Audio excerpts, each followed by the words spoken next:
Following the overthrow of Ngo Dinh Diem, Saigon melted into chaos. A seemingly endless succession of corrupt officials and military juntas ascended to power. Diem's successor, General Nguyen Van Minh, was ousted after just 3 months when the United States learned he was considering a negotiated peace with the communists. Washington was resolute. Nothing is further from our mind than a neutral solution for Vietnam. We intend to win. American taxpayers were shelling out $2 million a day to help a foreign army fight a civil war that was going badly and getting worse. The new president, Lyndon Johnson, viewed the crisis through the lens of history.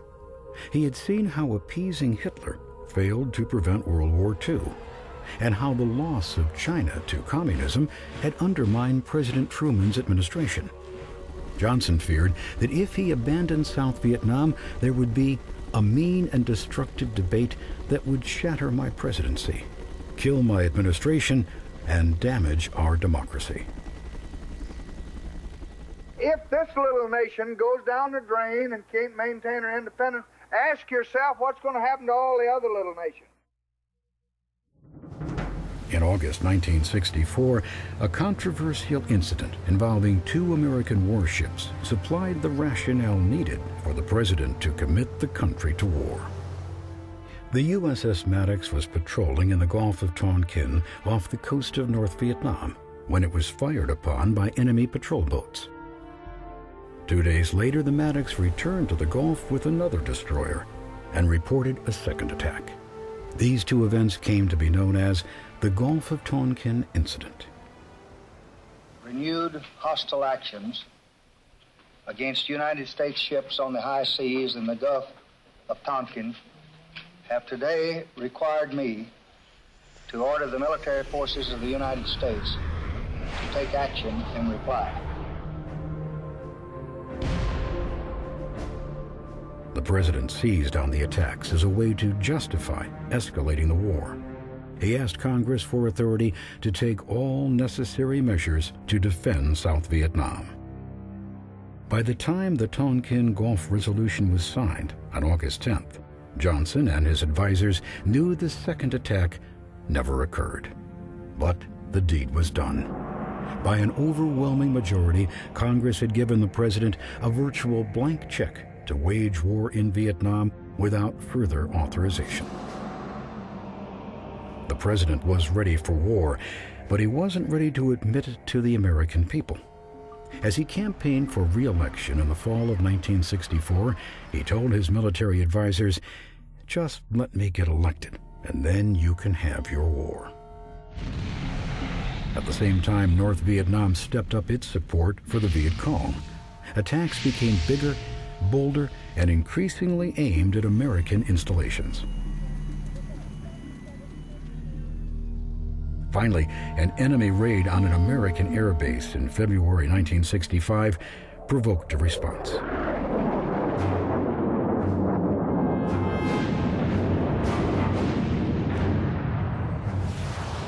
President Johnson authorized the sustained bombing of targets in North Vietnam. Operation Rolling Thunder was slated to last 8 weeks. Instead, it lasted over 3.5 years.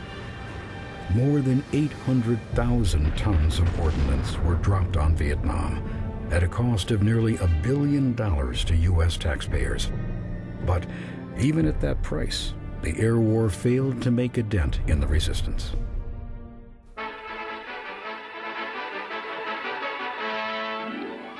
United States Marines head for security duty in South Vietnam.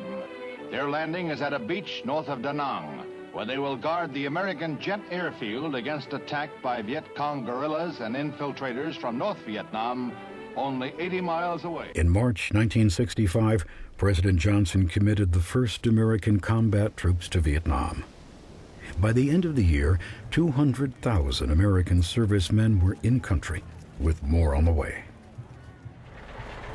We do not want an expanding struggle with consequences that no one can foresee, nor will we bluster or bully or flaunt our power. But we will not surrender. I have asked the commanding general what more he needs to meet this mounting aggression. He has told me, and we will meet his needs. South Vietnam was violently transformed as the United States laid in the military apparatus to wage war. Engineers built roads, bridges, fuel and arms depots, helicopter pads, and airfields. Harbors were dredged to accommodate American warships. The country was wired for communications, an undersea cable laid to connect Washington and Saigon.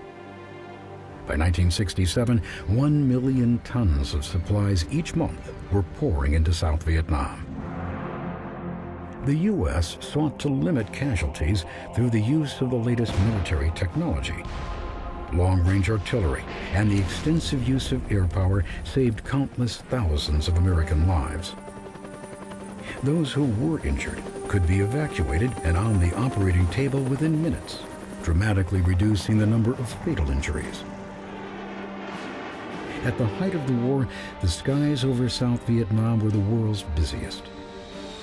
Fighter jets, helicopters, carpet bombers, and even a hot-rodded transport plane dubbed Puff the Magic Dragon that spewed 18,000 ammunition rounds per minute.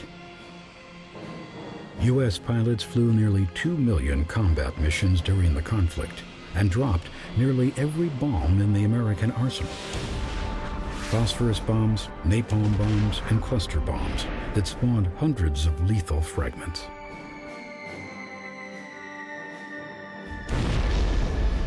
It was the greatest congregation of military power in the history of modern warfare. With the growing U.S. presence, the war was changing. Hanoi ordered regular troops of the North Vietnamese Army, the NVA, to move south and join the fight. Now, American forces prepared to meet their adversary face to face in large-scale combat for the first time.